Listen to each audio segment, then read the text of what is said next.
వచనాలు చూసుకున్నట్లయితే 16 నుంచి 19 వచనాలు ఒకసారి చదువుకుందాము.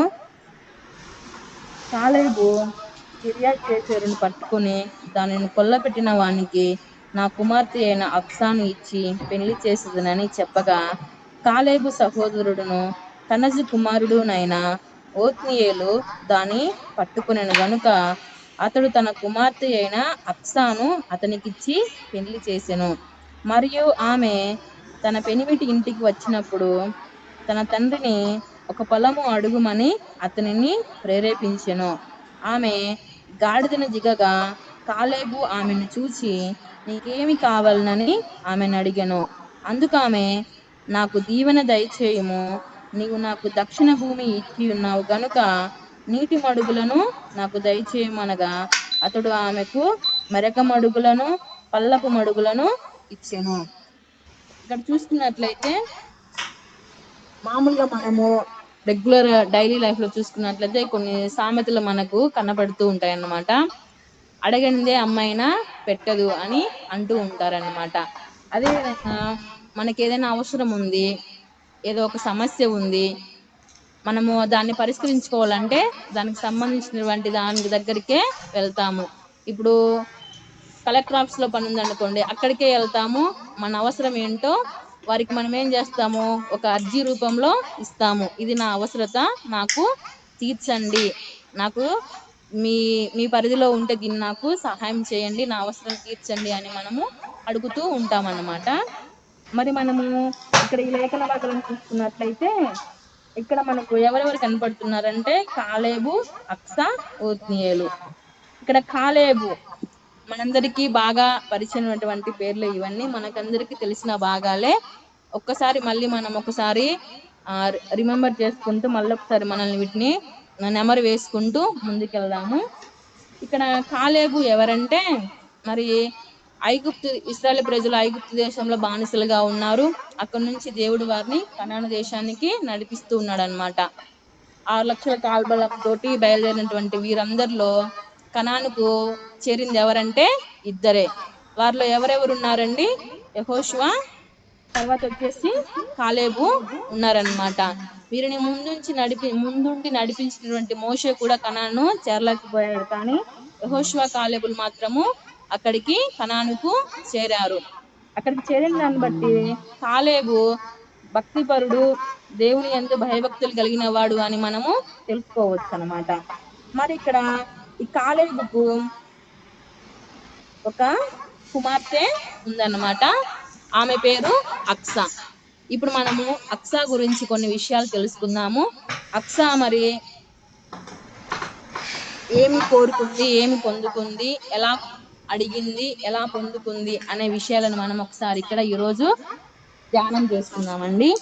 మరి అక్సా గురించి చూసుకున్నట్లయితే అక్సాలో మనము కొన్ని విషయాలు చూసుకుందాము. ఇక్కడ కాలేబు ఏం చెప్తాడంటే, వారు కొన్ని పట్టణాలను యుద్ధం చేసుకుంటూ ఉంటారు, కొన్ని ప్రాంతాలని ఆక్రమిస్తూ ఉంటారు, కొన్ని అక్కడ ఉంటాయన్నమాట. ముందు భాగంలో చూసుకున్నప్పుడైతే మరి కాలేబు కిర్యత్-సేఫెరును పట్టుకొని దానిని కొల్లపెట్టిన వానికి నా కుమార్తె అయిన అక్సాను ఇచ్చి పెళ్లి చేసేదని చెప్పగా, ఇక్కడ కిర్యత్-సేఫెరు అనేటువంటి ఆ ప్రాంతాన్ని ఎవరైతే గెలుచుకుంటారో, ఎవరైతే ఆ ప్రాంతం విజయం సాధిస్తారో వారికి నా కుమార్తెను ఇస్తాను అని చెప్పి కాలేబు ఇక్కడ చెప్తున్నాడు అనమాట. ఎవరైతే ఈ కాలేబు యొక్క సహోదరుడు కనజు కుమారుడైన ఓత్నీయేలు దానిని పట్టుకుంటాడు. ఓత్నీయేలు ఆ ప్రాంతం మీద విజయాన్ని సాధిస్తాడనమాట. అప్పుడు కాలేబు తాను అన్న రీతిగానే అక్సాను ఇచ్చి వివాహం జరిపిస్తాడనమాట. వివాహం జరిపించాడు. మరి జరిపిన తర్వాత ఇక్కడ ఏం జరిగిందంటే, మరియు ఆమె తన పెనిమిటి ఇంటికి వచ్చినప్పుడు తన తండ్రిని ఒక పొలము అడుగుమని అతనిని ప్రేరేపించెను. ఆమె గాడిదను దిగగా కాలేబు ఆమెను చూచి, నీకేమి కావాలనని ఆమెను అడిగెను. అందుకామె, నాకు దీవెన దయచేయుము, నీవు నాకు దక్షిణ భూమి ఇచ్చి ఉన్నావు గనుక నీటి మడుగులను నాకు దయచేయమనగా, అతడు ఆమెకు మెరక మడుగులను పల్లపు మడుగులను ఇచ్చెను. ఇక్కడ మనము అక్సాను చూస్తున్నట్లయితే అక్స మనకి ఇక్కడ ఒక ప్రార్థించడానికి ఒక మాదిరిగా మనము కనబడుతుంది అన్నమాట. అక్స ఇక్కడ తన తండ్రిని వేడుకుంటుంది అన్నమాట. ఇక్కడ కాలేబుకు కుమారులు ఉన్నారు. కాలేబుకు ఒకగానొక కుమార్తె అక్స. ఈ అక్స ఒక కుమార్తె అంటే చాలా ప్రేమగా చూసుకుంటారు కదండి, చాలా ఇష్టం ఉంటుంది, చాలా గారాభంగా కూడా చూసుకుంటూ ఉంటారు అనమాట. ఈ అక్స కూడా కాలేబుకు చాలా ఇష్టమైనటువంటి, తాను ప్రేమించినటువంటి కుమార్తె.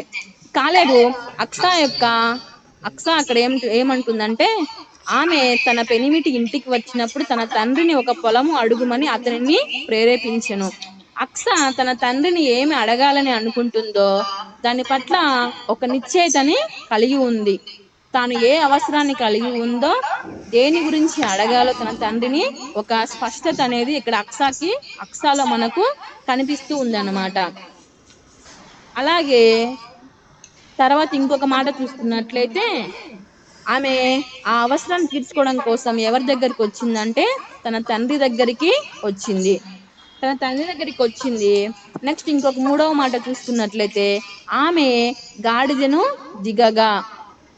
తర్వాత నాలుగవ మాట ఏంటంటే, ఆమె దేనికోసమైతే వచ్చిందో దాన్ని పొందుకుంది. అతడు ఆమెకు మెరక మడుగులను పల్లపు మడుగులను ఇచ్చెను. ఇక్కడ ఈ 4 మాటలు మనం చూసుకుందామండి. అక్స తాను అడగాల్సిన దాన్ని పట్ల ఒక స్పష్టతని కలిగి ఉందన్నమాట. తాను ఏమి అడగాలనుకుంటుందో నిశ్చయించుకుంది. ఒక క్లియర్నెస్ అనేది ఆమె కలిగి ఉందన్నమాట. ఇక్కడ చూసుకున్నట్లయితే మనము మన యొక్క అవసరత ఏంటో మనము ఒక స్పష్టతను మనము కలిగి ఉండాలన్నమాట. లేఖన భాగాల్లో చూసుకున్నట్లయితే ఆదికాండం 32వ అధ్యాయం 22 నుంచి 32 వరకు చూసుకున్నట్లయితే ఇదంతా మనకు తెలిసిన భాగమే అండి. రెఫరెన్స్ ఏం తీయట్లేదు. ఆదికాండం 32వ అధ్యాయము 22 నుంచి 32 వచనాలు చూసుకున్నట్లయితే అక్కడ 26వ వచనంలో చూసుకున్నట్లయితే ఒక మాట ఉంటుందండి. ఆదికాండం 26:32. ఆదికాండం 32వ అధ్యాయము 26వ వచనంలో, ఆయన తెల్లవారుచున్నది గనుక నన్ను పోనిమ్మనగా అతడు, నీవు నన్ను ఆశీర్వదించితేనే గాని నేను నిన్ను పోయినయ్యనెను. ఇక్కడ యాకోబు కూడా ఒక నిశ్చయితను కలిగి ఉన్నాడు. ఏంటి? తన అన్న నుంచి తప్పించుకోవాలి, నా అన్న నుంచి నన్ను రక్షించు అని అడగలేదు, కానీ ఏమడిగాడంటే నీవు నన్ను ఆశీర్వదించు. అంటే యాకోబుకు ఒక స్పష్టత ఉంది, దేవుని నుంచి నేను ఆశీర్వాదాన్ని పొందుకోవాలి. ఎప్పుడైతే దేవుడు నన్ను ఆశీర్వదిస్తాడో ఆ ఆశీర్వాదంలోనే నేను నా అన్న నుంచి రక్షింపబడతాను అనేటువంటి ఒక ఆలోచన కలిగి ఉండి యాకోబు ఇక్కడ నీవు నన్ను ఆశీర్వదించితేనే గాని నేను నిన్ను పోనీయనెను. యాకోబు కూడా ఇక్కడ తన యొక్క అవసరాన్ని ఏంటో, తన యొక్క అవసరత ఏంటో గుర్తెరిగాడు. తాను ఏమి అడగాలనుకుంటున్నాడో దాన్ని దేవుని యొద్ద పెట్టి అడుగుతున్నాడు. ఆ రాత్రంతా దేవునితో పెనుగులాడినట్లుగా మనం ఇక్కడ చూస్తున్నాం అన్నమాట. అదే విధంగా అక్స మొదటి మాట ఏంటంటే, అక్స తాను ఏమి అడగాలనుకుంటుందో దానిని నిశ్చయించుకుంది. దాని పట్ల ఒక స్పష్టత ఆమెకి ఉందన్నమాట. రెండో మాట చూసుకున్నట్లయితే తన తండ్రి యొద్దకు వెళ్ళి ఆమె అడుగుతూ ఉన్నట్లుగా మనం అక్కడ చూడొచ్చు అన్నమాట. యెహోషువ గ్రంథం 15వ అధ్యాయము తిరిగి మరలా 18వ వచనంలోకి వచ్చినట్లయితే 18-19 వచనాల్లో, మరియు ఆమె తన పెనిమిటి ఇంటికి వచ్చినప్పుడు తన తండ్రిని ఒక పొలము అడుగుమని అతన్ని ప్రేరేపించెను. ఆమె ఏమి అడగాలనుకుంటుందో దాని పట్ల ఒక స్పష్టత ఉంది. ఎవరి దగ్గరికి వెళ్ళాలో కూడా ఆమెకు ఒక స్పష్టత ఉంది. ఎవరి దగ్గరికి వచ్చిందంటే తన తండ్రి దగ్గరికి వచ్చిందనమాట. తన తండ్రిని అడగడానికి వచ్చింది. ఇక్కడ చూసుకున్నట్లయితే మరి మనకు అనేక అవసరాలు ఉంటాయన్నమాట. మరి కుటుంబ పరంగా కానీ, మనము పనిచేసే చోట కానీ, మన పిల్లల చదువుల విషయంలో కానీ, వారి భవిష్యత్తు విషయంలో కానీ, అలాగే మన యొక్క ఆత్మీయ స్థితిలో ఎదుగుదల కానీ, ప్రతి దాంట్లో కూడా మనకు ఒక అవసరత అనేది ఉంటూ ఉంటుందన్నమాట. మరి మనము ఈ అవసరాల్లో మరి అక్సా అయితే తన యొక్క అవసరత ఎవరి దగ్గరికి వెళ్తే తీరుతుందో గుర్తెరిగింది, తన తండ్రి యొద్దకే వచ్చిందనమాట. మరి మనము మన అవసరత ఎవరి తీరాలంటే ఎవరి దగ్గరికి వెళ్తే తీరుతుందో మనం వారి దగ్గరికే వెళ్ళాలన్నమాట. మరి మనం చూసుకున్నట్లయితే కీర్తనలు 118వ అధ్యాయము 8, 9 వచనాల్లో చూసుకున్నట్లయితే, కీర్తనలు 118, 8, 9 వచనాలు తీసుకున్నట్లయితే అక్కడ మాట ఉంటుందన్నమాట. కీర్తనలు 118, 8, 9 వచనాలు చూసుకున్నట్లయితే, మనుష్యులను నమ్ముకొనుట కంటే యెహోవాను ఆశ్రయించుట మేలు, రాజులను నమ్ముకొనుట కంటే యెహోవాను ఆశ్రయించుట మేలు. ఇక్కడ అక్సా అయితే తన అవసరత తన తండ్రి దగ్గరికి వెళ్తే తీరుతుందని తెలుసుకుంది, తన తండ్రి యొద్దకి వచ్చింది. అక్కడ అక్సా ఎవరి దగ్గరికి వెళ్ళలేదు, డైరెక్ట్ గా ఎవరి దగ్గరకు వచ్చింది, తన తండ్రి వద్దకే వచ్చిందనమాట. మరి మన యొక్క అవసరాల్లో మనము కూడా ఎవరి దగ్గరికి రావాలి అంటే దేవుని పాదాల చెంతకు రావాలి. మనుషుల వైపు చూస్తే మనకు అవసరాలు తీరవు, కానీ మనుషులు ఒక్కొక్కసారి మనకు కొన్ని సందర్భాల్లో వాళ్ళకు ప్రయోజనకరంగా ఉంది అనిపిస్తే గిన మనకు సహాయం చేయగలిగే స్థితిలో ఉంటారు. ఒక్కొక్కసారి ఏం చేస్తారు, మనల్ని చూసి కూడా వారు మనల్ని దాటవేసే స్థితిలో ఉంటారన్నమాట. కానీ తండ్రి అనే దేవుడు మనల్ని ఎప్పుడు విడిచిపెట్టే దేవుడు కాదన్నమాట. ఆయన నమ్ముకున్న వారిని ఆయన విడిచిపెట్టే దేవుడు కాదు. మనం ఆయనకు యథార్థ హృదయం కలిగి ఎవరైతే మొరపెడుతూ ఉంటారో దేవుడు వారికి సమీపంగా ఉంటారు. నేను ఉంటానని కూడా ఆయన సెలవిస్తున్నాడు అనమాట. అలాగే ఇంకా చూసుకున్నట్లయితే మనము మొరపెట్టినటువంటి మొర ఆయన వినే దేవుడుగా ఉన్నారనమాట. విననేరక నా చెవులు మందం కాలేదు, సహాయం చేయక నా చేతులు పురచ కాలేదు అని దేవుడు సెలవిస్తున్నాడు. కాబట్టి మన అవసరత ఏంటో మనము ఎవరి దగ్గరికి రావాలి అంటే ప్రభు పాదాల చెంతకు మనము రావాలి. మన తండ్రి అయిన దేవుని యొద్దకు వచ్చి మనము అడగాలన్నమాట. లేఖన భాగంలో చూసుకున్నట్లయితే హన్నా ఉందండి. హన్నాకి తన రెండో భార్య చేసుకుంటాడు. మరి పెనిన్నా చేసుకున్నప్పుడు ఆమె హన్నాను బాగా దూషిస్తూ ఉంటుందన్నమాట. మానసికంగా ఆమెను వేధిస్తూ ఉంటుంది. నేను రెఫరెన్స్ చెప్పట్లేదండి, ఎందుకంటే ఇవి మనకు బాగా పరిచయమైనటువంటి భాగాలే కదా. మరి హన్నా ఏం చేసిందంటే ఎక్కడికి వెళ్ళింది, షిలోహు మందిరానికి వెళ్ళింది. దేవుని సన్నిధానంలోకి అక్కడికి వెళ్ళి ఆమె ప్రార్థించింది. ప్రార్థించిన విధంగానే హన్నా ప్రతిఫలాన్ని పొందుకుందా, పొందుకోలేదంటారా? హన్నా ప్రతిఫలాన్ని పొందుకుంది. ప్రతిఫలంగా ఏం పొందుకుంది, సమూయేలును పొందుకుంది అన్నమాట. హన్నా అక్కడ మనుషుల వైపు చూడలేదు, తన భర్త దగ్గరికి వెళ్ళలేదు,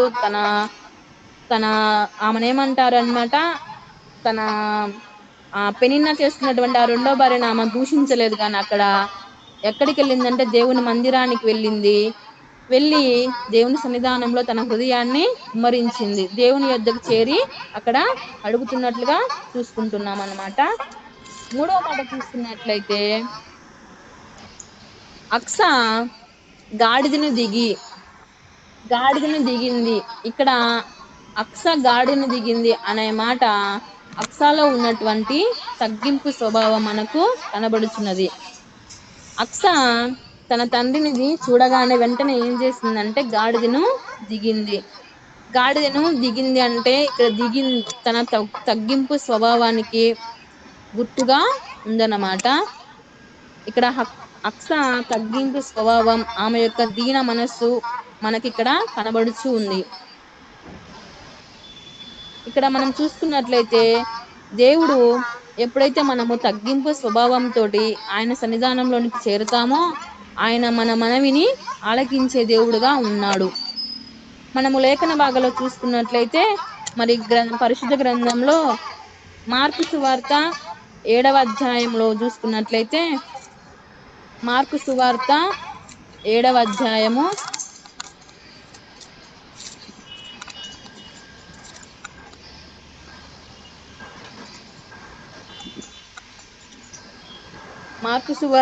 7వ అధ్యాయము 25 నుంచి 30 వరకు చూసుకున్నట్లయితే ఇక్కడ ఒక స్త్రీ కనిపిస్తుందండి.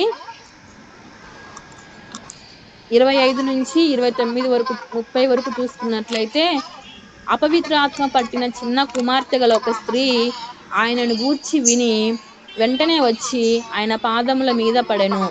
ఆ స్త్రీ సురోఫెనికయ వంశమందు పుట్టిన గ్రీసు దేశస్థురాలు. ఆమె తన కుమార్తెలో నుండి ఆ దయ్యమును వెళ్ళగొట్టుమని ఆయనను వేడుకొనెను. ఆయన ఆమెను చూచి, పిల్లలు మొదట తృప్తి పొందవలెను,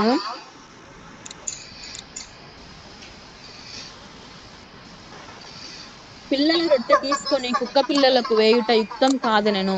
అందుకామె, నిజమే ప్రభువా, అయితే కుక్క పిల్లలు కూడా బల్ల క్రింద ఉండి పిల్లలు పడవేయు రొట్టె ముక్కలు తినును గదా అని ఆయనతో చెప్పెను. ఇక్కడ ఈ స్త్రీ గురించి చూసుకున్నట్లయితే ఇక్కడ వాళ్ళ కుమార్తెకు దయ్యం పట్టింది. మరి ఆమె స్వస్థత పొందుకోవాలని చెప్పేసి ఎవరి యొద్దకు వచ్చిందంటే ఇక్కడేమో యేసుక్రీస్తు వారి యొద్దకు వచ్చింది. వచ్చి ఇక్కడ 26వ వచనంలో చూసుకున్నట్లయితే ఆయన్ను వేడుకుంటుంది అన్నమాట. నా కుమార్తెకి ఇలా దయ్యం పట్టిందండి, ఆమెకు స్వస్థత కావాలి, స్వస్థత దయచేయండి అని అక్కడ వేడుకుంటూ ఉంది, ఆయన్ను ప్రాధేయపడుతూ ఉంది. అప్పుడు యేసుక్రీస్తు ప్రభు వారు ఏమంటున్నారంటే చూడండి, అక్కడ 27వ వచనంలో అంటున్నాడు, పిల్లలు మొదట తృప్తి పొందవలెను, పిల్లల రొట్టె తీసుకొని కుక్క పిల్లలకు వేయుట యుక్తం కాదు. ఇక్కడ అక్కడ ఒక అలంకారం భాషలో ఉన్నట్లుగా చూస్తున్నాం అన్నమాట. పిల్లలు తినే రొట్టె ముక్క తీసుకొని కుక్క పిల్లకు వేయుట యుక్తం కాదు అనెను. అందుకు ఆమె, నిజమే ప్రభువా, అయితే కుక్క పిల్లలు కూడా బల్ల క్రింద ఉండి పిల్లలు పడవేయి రొట్టె ముక్కలు తినును గదా అని ఆయనతో చెప్పెను. ఇక్కడ ఈ స్త్రీ ఏం చేస్తుంది, తన కుమార్తెకు స్వస్థత కావాలి. మరి తనని తాను ఏ విధంగా పోల్చుకుంటుందంటే ఇక్కడ చూడండి, కుక్క పిల్లలు కూడా బల్ల క్రింద ఉండి పిల్లలు పడవేయి రొట్టె ముక్కలు తినును గదా అంటే ఆమెను దేంతో పోల్చుకుంటుంది, ఇక్కడ కుక్క పిల్లతో, కుక్కతో పోల్చుకుంటుంది అన్నమాట. మనము తమాషగానే ఎవరినైనా ఏమైనా అంటే వెంటనే వాళ్ళు ఏమవుతారు, అక్కడ నన్ను కుక్క అంటావా అని అక్కడ సీరియస్ అవుతారు అన్నమాట. తమాషగా అన్నా కూడా అంటారనమాట. కానీ ఇక్కడ ఈమెను ఈ విధంగా అన్నప్పుడు కూడా ఈ స్త్రీ, ఏంటి ప్రభువా, నేను మీ దగ్గరికి స్వస్థత కోసం వచ్చాను, మరి ఇలా అంటున్నారేంటి అని ఏ మాత్రము కూడా అనలేదు. తనని తాను ఏ విధంగా తగ్గించుకుంటుంది, అవును ప్రభువా నిజమే, కుక్క పిల్లలు కూడా మరి కింద పడేటువంటి ఆహారం తినడానికి అర్హులే కదా అని అడుగుతూ ఉందన్నమాట. ఆ మాట విన్న వెంటనే దేవుడు ఏం చేస్తాడంటే మరి ఆమె కుమార్తెకు స్వస్థత దయచేశాడు. ఈ మాట చెప్పినందున వెళ్ళుము, దయ్యము నీ కుమార్తెను వదిలిపోయిందని ఆమెతో చెప్పాను. ఇక్కడ ఈ స్త్రీ తనని తాను తగ్గించుకుంది అన్నమాట. కుక్కపిల్ల అన్నప్పటికీ కూడా తనని తాను కుక్కపిల్లతో పోల్చుకొని అక్కడ తగ్గించుకుంది. ఆమె తగ్గింపు స్వభావానికి దేవుడు ఆమె కుమార్తెను స్వస్థత ఇచ్చాడన్నమాట. దయ్యం నుంచి ఆమె స్వస్థత పొందుకుంది. మరి అక్స కూడా తనని తాను తగ్గించుకున్నది. తనను తగ్గించుకున్న తర్వాత ఆమె అనుకున్నది పొందుకుందా లేదా అంటే ఇక్కడ చూడండి, అక్స తాను కోరుకున్నది పొందుకున్నది అన్నమాట. ఆమె ఏమడిగిందంటే వాళ్ళ నాన్న ఒక భూమి ఇచ్చాడు, ఆ భూమికి మరి నీటి వసతి లేదు, నీటి మడుగులను దయచేయమని వాళ్ళ తండ్రిని అక్కడ అడిగిందన్నమాట. ఆమె గాడిదను దిగగా కాలేబు ఆమెను చూచి, నీకేమి కావాలనని ఆమెను అడిగెను. అందుకు ఆమె, నాకు దీవెన దయచేయుము, నీవు నాకు దక్షిణ భూమి ఇచ్చి ఉన్నావు గనుక నీటి మడుగులను నాకు దయచేయమనగా అతడు ఆమెకు మెరక మడుగులను పల్లపు మడుగులను ఇచ్చెను. ఇక్కడ అక్స మనం ఫస్ట్ లోనే చెప్పుకున్నాము, ఆమె ఏదైతే అడగాలనుకుందో దాని పట్ల ఒక స్పష్టతని కలిగి ఉంది. అక్స ఏ స్పష్టత కలిగి ఉంది, నాకు దీవెన దయచేయము. ఏమి దీవెన కావాలంటుంది ఇక్కడ, నాకు నీటి మడుగులను దయచేయము అని అడుగుతుంది అన్నమాట. తనకు ఒక అవసరం ఉంది, ఆ అవసరము ఎవరి దగ్గరికి వెళ్తే తీరుతుందో కూడా తను తెలుసుకుంది.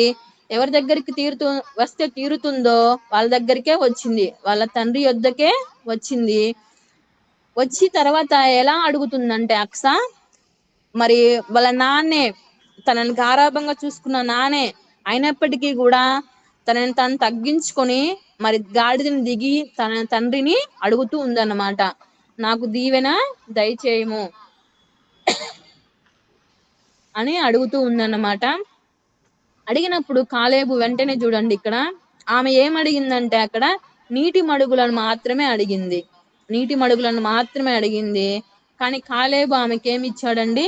మెరక మడుగులను, పల్లపు మడుగులను ఇచ్చాడు. అక్సా ఏదైతే ఏ అవసరం నిమిత్తం అయితే వచ్చిందో ఆ అవసరానికి మించి రెట్టింపు ఆశీర్వాదం, రెట్టింపు దీవెన పొందుకున్నట్లుగా మనం ఇక్కడ చూస్తున్నాం అన్నమాట. అక్సా నీటి మడుగుల కోసం వచ్చింది, నాకు దీవెన దయచేయమని అడగడానికి వచ్చింది. మరి కాలేబు ఏం చేస్తాడంటే అక్సాకు మెరక మడుగులను, పల్లపు మడుగులను ఇచ్చెను. మరి మనం చూసుకున్నట్లయితే మరి దేవుడు మరి అక్సా తనను తాను కోరుకున్న దాన్ని పొందుకున్నది, మరి దీవించబడింది అన్నమాట. మరి ఇక్కడ అక్సా రెండింటిని పొందుకుంది, మెరక మడుగులను పొందుకుంది, పల్లపు మడుగులను పొందుకుంది అన్నమాట. మెరక మడుగులు అంటే ఏంటివంటే ఇవి ఒక సెలయేరు లాగా పైన ఎక్కడో ఊట ఉంటుంది, అక్కడ నుంచి నీళ్లు కిందకి పడతా ఉంటాయి అన్నమాట. వాటిని ఏమంటారు అంటే మెరక మడుగులు అంటారు. పల్లపు మడుగులు అంటే ఏంటివంటే పల్లపు మడుగులు భూమి లోపల నుంచి ఒక ఊట వస్తుంది అన్నమాట, దాన్ని పల్లపు మడుగులని అంటారు. మరి కాలేబు అక్సాకు మెరక మడుగులను ఇచ్చాడు, పల్లపు మడుగులను ఇచ్చాడు. మరి మనం దీన్ని ఆత్మీయ కోణంలో చూసినప్పుడు మెరక మడుగులు అనేవి పైనుంచి వాటర్ అనేవి కిందికి వస్తూ ఉంటాయి అన్నమాట. మరి దీన్ని మనం ఎలా మరి లేక ఆత్మీయ భాగంలో మనం దీన్ని పోల్చుకున్నప్పుడు పైనుంచి వచ్చేవి మరి పరసంబంధమైన ఆశీర్వాదాలుగా మనము చూసుకోవచ్చు. అలాగే పల్లపు మడుగులు అనేవి భూ సంబంధమైనటువంటి ఆశీర్వాదాలు, భూ సంబంధమైనటువంటి దీవెనగా మనము చూడొచ్చు అన్నమాట.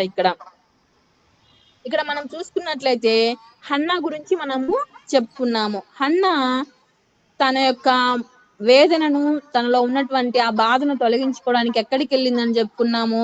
తన దేవుని సన్నిధానంలోనికి వెళ్ళి అక్కడే మోకరించి దేవుని సన్నిధానంలో ప్రార్థించింది. ఫలితంగా అక్కడ ఎవరిని పొందుకుంది? సమూయేలును. తను సంతానలేమితో బాధపడుతూ ఉంది, ఫలితంగా సమూయేలును పొందుకుంది. ఇక్కడ మనం చూసుకున్నట్లయితే హన్నా భూ సంబంధమైనటువంటి ఆశీర్వాదాన్ని పొందుకున్నట్లుగా మనము చూడొచ్చు అన్నమాట. అదే విధంగా పల్లపు మడుగులు పరసంబంధమైన ఆశీర్వాదాన్ని పొందుకున్నటువంటి వ్యక్తిగా మనము రాహాబును చూసుకోవచ్చు అన్నమాట. ఈ రాహాబు గురించి మనందరికి బాగా పరిచయమైనటువంటి భాగమే.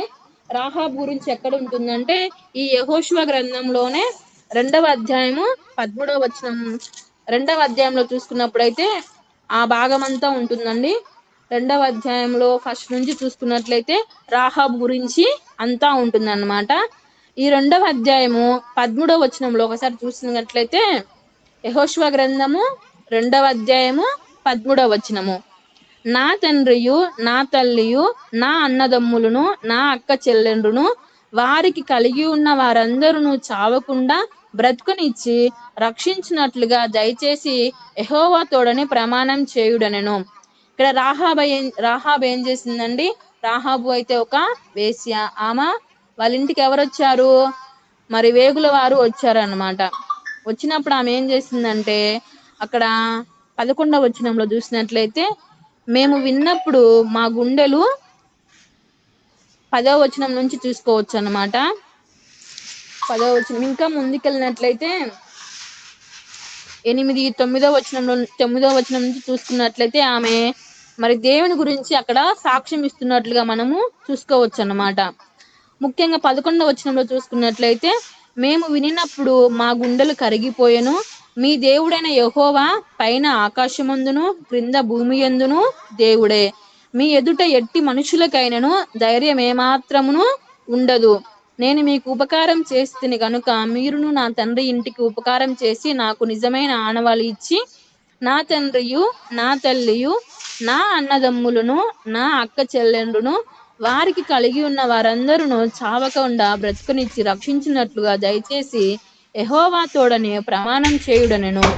ఇక్కడ రాహాబు వేగుల వారు వచ్చారు, వాళ్ళు దేవుని మనుషులు అని ఆమె ఇక్కడ గుర్తించింది. ఎలా గుర్తించింది?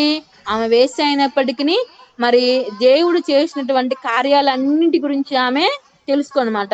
ఇక్కడ 9వ వచనంలో అన్ని చూసుకున్నట్లయితే, మీ వలన మాకు భయం పుట్టుననియు, మీ భయం వలన ఈ దేశ నివాసులందరికీ ధైర్యం చెడుననియు నేను ఎరుగుదును.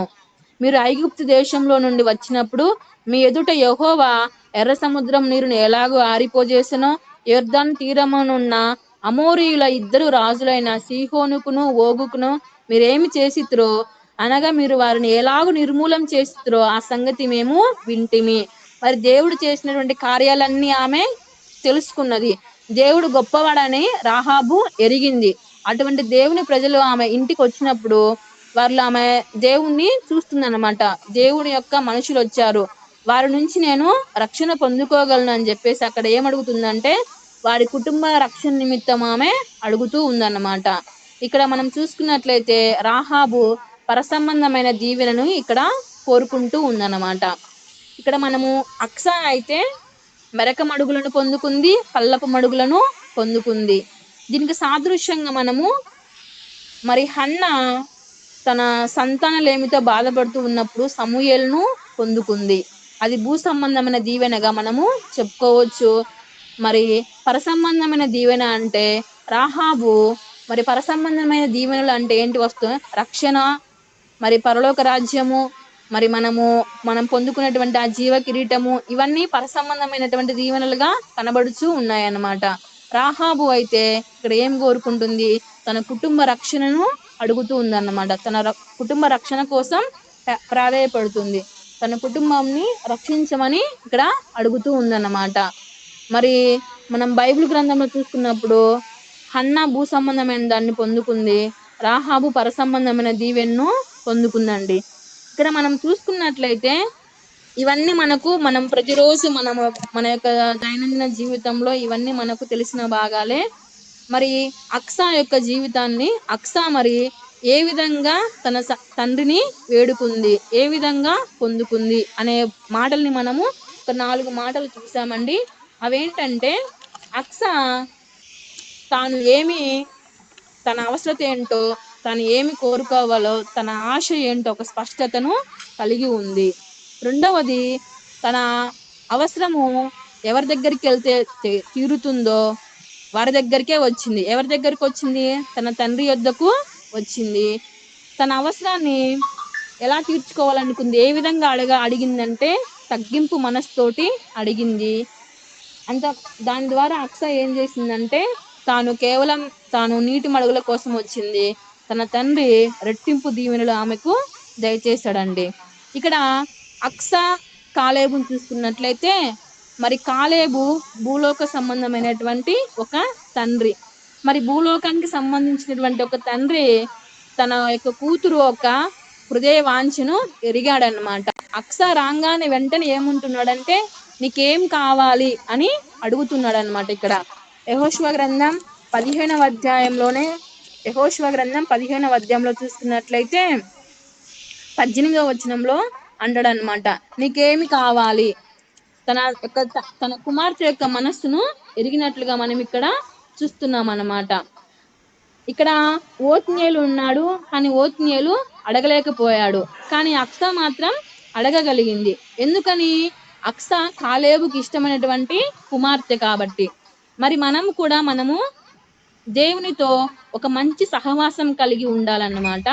దేవునితో మనం ఒక మంచి సహవాసాన్ని కలిగి ఉన్నప్పుడు, మనం ఆయనకి ఇష్టమైన బిడ్డలుగా జీవించినప్పుడు, మరి ఈ కాలేబు అక్సా ఏ విధంగా ఉన్నారో మనం కూడా మన తండ్రితో అటువంటి సంబంధాన్ని మనము కలిగి ఉండొచ్చు. మరి ఇహలోక సంబంధమైనటువంటి ఒక తండ్రి, భూలోక సంబంధమైనటువంటి ఒక తండ్రి తన కూతురు యొక్క వాంఛను ఎరిగాడు, తన కూతురు యొక్క కోరికను తీర్చాడు. మరి మన పరమ తండ్రి అయినటువంటి యేసయ్య మన కోరికను తీర్చడా అండి? ఎందుకని? మరి 1 పేతురు 2వ అధ్యాయం 9వ వచనంలో చూసుకున్నట్లయితే, మనల్ని ఎవరంటున్నాడు? రాజులైన యాజక వంశంలో మనము చేర్చబడిన వారము, ఆయన సొత్తైన ప్రజలం అన్నమాట. మనము ఇక్కడ చూసుకున్నట్లయితే 1 పేతురు మొదటి పేతురు 2వ అధ్యాయం 9వ వచనంలో చూసుకున్నట్లయితే, అయితే మీరు చీకటిలో నుండి ఆశ్చర్యకరమైన తన వెలుగులోనికి మిమ్మును పిలిచిన వాని గుణాతిశయములను ప్రచురం చేయ నిమిత్తము ఏర్పరచబడిన వంశమును, రాజులైన యాజక సమూహమును, పరిశుద్ధ జనమును, దేవుని సొత్తైన ప్రజలై ఉన్నారు. మరి మనం కూడా ఎవరమండి? రాజులైన యాజక వంశంలో చేర్చబడిన వారము. మరి మనల్ని ఆయన విలువ పెట్టి కొన్నాడు. మనము కూడా పరమ తండ్రి యొక్క వారసులము, ఆయన యొక్క కుమారులమై ఉన్నాము, ఆయన యొక్క కుమార్తెలమై ఉన్నాము. మరి ఆ పరమ తండ్రి మన హృదయాన్ని ఎరిగి లేడంటారా? ఆయన ప్రతి ఒక్కరి హృదయ రహస్యాలు ఎరిగినటువంటి దేవుడు అన్నమాట. మరి మనము అడిగిన దాన్ని దయచేసే దేవుడు, మనం అడిగిన దానికంటే రెట్టింపుగా, రెండింతలుగా దయచేసే దేవుడు అన్నమాట. మరి ఎప్పుడు ఇలా తీరుస్తాడు అంటే, మనం ఎప్పుడైతే యేసుక్రీస్తు ప్రభు వారితో మనము సహవాసం కలిగి ఉంటామో, ఆయనతో మరి ఆయన మాటలను మరి చదువుకుంటూ, ఆయన సన్నిధిలో మనం మోకరిస్తూ, ఆయనకు దగ్గరగా ఆయనతో మంచి సహవాసాన్ని కలిగి ఉన్నప్పుడు దేవుడు మనం అడగక ముందే మన అవసరాలను తీర్చేవాడుగా ఉంటున్నాడు అన్నమాట. ఎక్కువ సమయం మనము దేవునితో గడపాలి. ఎక్కువ ఆయనతో సహవాసాన్ని చేసినప్పుడు దేవుడు మన యొక్క అవసరాలు కూడా తీర్చే దేవుడుగా ఉన్నాడు అన్నమాట. మరి మనము కొన్ని వచనాలు మనందరికీ తెలుసు అన్నమాట. అడుగుడి మీకు ఇయ్యబడును, వెదకుడి మీకు దొరుకును, తట్టుడి మీకు తీయబడును అని సెలవిస్తున్నాడు అన్నమాట. మీరు నా నామంలో ఏది అడుగుతారో దాన్ని నేను మీకు ఇస్తాను అని సెలవిచ్చాడు. ఇంకొక సందర్భంలో ఏమంటారండి? మీరు ఏదైతే అడుగుతున్నారో దాన్ని పొందుకొని ఉన్నాము అన్న విశ్వాసంతో మీరు అడగండి అని ప్రభువు ఇక్కడ సెలవిస్తున్నాడు. మరి ఈ అక్సా, ఈ కాలేబుకి ఇష్టమైన కుమార్తెగా అక్సా ఉంది కాబట్టి, కాలేబు ఆమె అడగక ముందే ఆమె యొక్క హృదయాన్ని ఎరిగి ఉన్నాడు, ఆమె యొక్క కోరికను తీర్చాడు. మరి మనము కూడా దేవునికి ఇష్టమైన బిడ్డలుగా ఉన్నప్పుడు దేవుడు మన యొక్క అవసరాలను కూడా తీరుస్తాడు. అక్సా ఏ విధంగా అడిగిందో మరి మనం కూడా ఆ విధంగానే అడగాలన్నమాట. ఫస్ట్ మనం ఏమైతే అడగాలనుకుంటున్నామో దాన్ని పట్ల ఒక స్పష్టత ఉండాలి, ఒక ఖచ్చితత్వాన్ని కలిగి ఉండాలి. తండ్రి సన్నిధానంలోనికి చేరాలి, తగ్గింపు మనసుతో అడగాలి. తద్వారా మనం ఏదైతే అడుగుతున్నామో దాన్ని మనము ఖచ్చితంగా పొందుకుంటామండి. ఒక్కొక్కసారి మనం ఎన్నిసార్లు ప్రార్థన చేసినా మన ప్రార్థనలకు జవాబు రాకపోవచ్చు. కానీ మన దేవుడు ఎటువంటి వారండి? ఆలస్యం మాత్రం చేస్తాడేమో గాని అలక్ష్యం మాత్రం ఎంత మాత్రమును చేయడండి.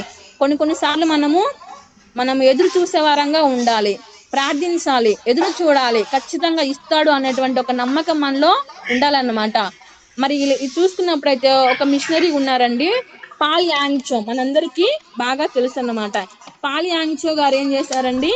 ఆయన సువార్త ప్రారంభించినప్పుడు మందిరంలో ఎవ్వరూ లేరంట. తర్వాత ఎంతమంది వచ్చారు? ఒక 5 మంది అలా వచ్చారు. తర్వాత పాల్ యాంగ్చో గారు ఖచ్చితంగా ప్రభువా నాకు 50 మంది విశ్వాసులు కావాలని ప్రార్థించినప్పుడు 50 మంది దేవుడు దయచేశాడు.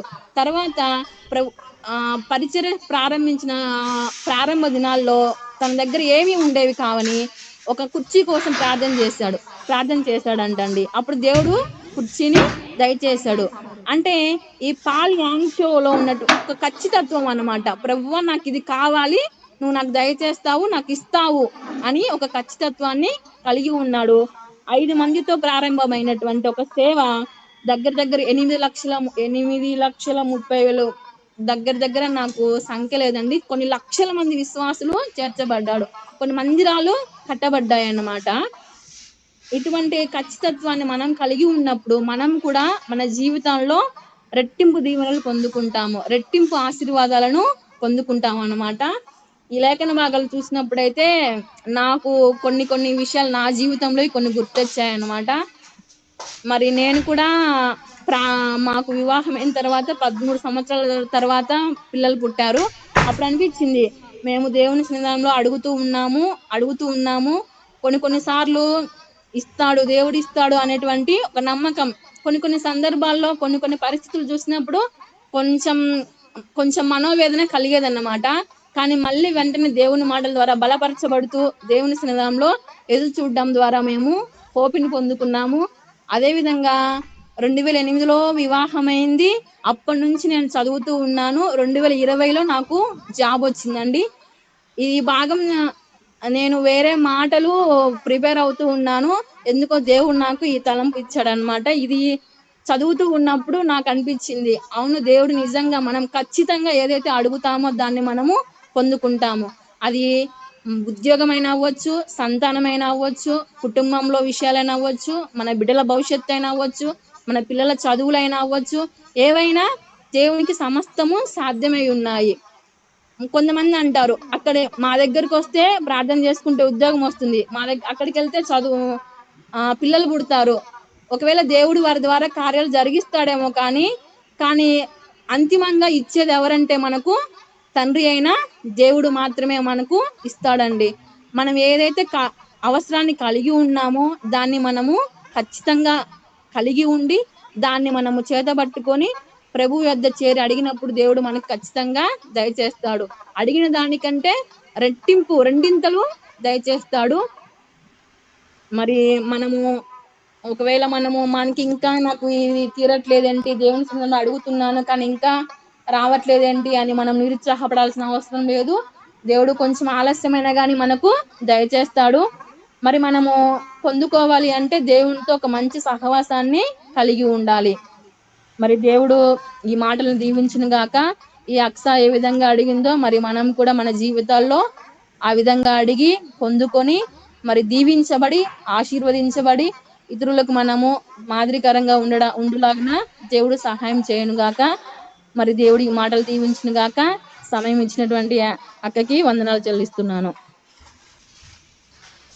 థ్యాంక్ యూ జ్యోతి సిస్టర్, మంచి వాక్యం చెప్పారు. మనం కూడా దేనికోసం అడగాలి అనేది ఒక స్పష్టతలో ఉండాలి. దేవుడు ఇస్తాడు అనేసి నమ్మకంగా ఉండాలి. ఇంకొక దానికోసం ఎదురు చూడాలి. ఎదురు చూసినప్పుడు మనకి అది డబుల్గా దొరుకుతుంది అనేసి మనం చూసాము. సునీతక్క కానీ రమ్య ఎవరైనా ఒకరు ప్రేయర్ చేయొచ్చు.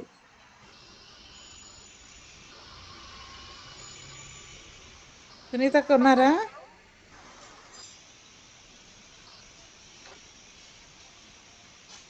రంజని అక్క ప్రేయర్ చేస్తారా?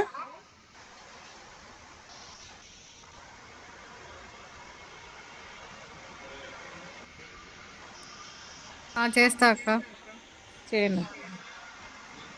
ప్రేమ గల తండ్రి, కృపగల దేవ, జీవం కలిగిన యేసయ్య, నీకే వెళ్ళైన వందనాలు, స్తుతులు, స్తోత్రాలు తండ్రి.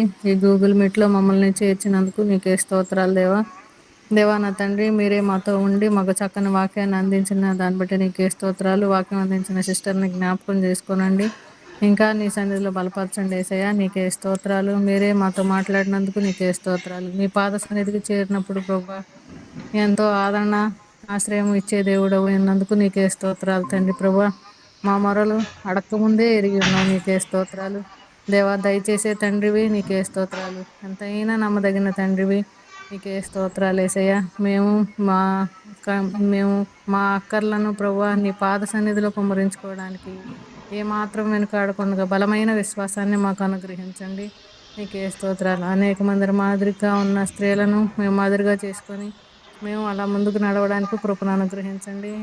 అలాగే తండ్రి మా సంఘంలో ఉన్న ప్రతి ఒక్క స్త్రీలను జ్ఞాపకం చేసుకోనండి యేసయ్య. నీకే స్తోత్రాలు. నేను మహింపరిచే వారంగా జీవించడానికి తగిన జ్ఞానం మా అందరికి దయచేయండి. అనేకులు నీ సన్నిధిలో చేరడానికి ఇలా స్త్రీలంగా మేము చేరుకొని నేను మహింపరిచే విధంగా కృపను అనుగ్రహించండి. మా సంఘాన్ని జ్ఞాపకం చేసుకుని సంఘంలో ఉన్న అందరినీ జ్ఞాపకం చేసుకోనండి. ఈ గూగుల్ మీట్లో ఉన్న ప్రతి ఒక్క కుటుంబాన్ని జ్ఞాపకం చేసుకోనండి. అక్కర్లు తీర్చండి అయ్యా నా తండ్రి. మాకంటే ఉన్నతంగా మా ఎడల ఉన్నతమైన మేలులు ఆలోచించే తండ్రి, నీ ఉన్నతమైన ఆలోచనలే మా అందరి పట్ల జరిగించి కాపాడి దయపాలించండి యేసయ్య. కృపను అనుగ్రహించండి. డ్యూటీలకు వెళ్ళి వచ్చే వాళ్ళని జ్ఞాపకం చేసుకుని రాకపోకల్లో తోడుగా ఉండండి. జాబ్ కోసం చూస్తున్న వారిని జ్ఞాపకం చేసుకోనండి. అనారోగ్యంతో బాధపడుతున్న వారిని జ్ఞాపకం చేసుకోనండి. నీకే స్తోత్రాలు యేసయ్య. అలాగే నా తండ్రి, గర్భఫలం లేక ఎదురు చూస్తున్న వాళ్ళని జ్ఞాపకం చేసుకోనండి. ఆర్థిక సహాయం కోసం చూస్తున్న వాళ్ళని జ్ఞాపకం చేసుకోనండి యేసయ్య. అయ్యా నా తండ్రి, అడుగుడి మీకు ఇవ్వబడును అని సెలవిచ్చావు. ఎరిగి ఉన్నావు కానీ అడగమన్నావు. నీకే స్తోత్రాలు యేసయ్య. నీ సన్నిధికి వచ్చి నేను నీ పాద సన్నిధిలో అడిగే కృపను భాగ్యాన్ని మా అందరికీ దయచేయండి యేసయ్య. మళ్ళీ ఈ గూగుల్ మీట్లో చేరేంత వరకు మీ కృప కాపుదలందరికీ దయచేసి కాపాడి దయపాలించమని, మీ కృపను అనుగ్రహించి నడిపించమని మా ప్రభువును రక్షకుడైన యేసుక్రీస్తు ఉన్నతమైన నామమున స్తుతించి ప్రార్థించి వేడుకుంటున్నాం తండ్రి. ఆమేన్. ఆమేన్. వీడియో ఆన్ చేసుకున్నాం.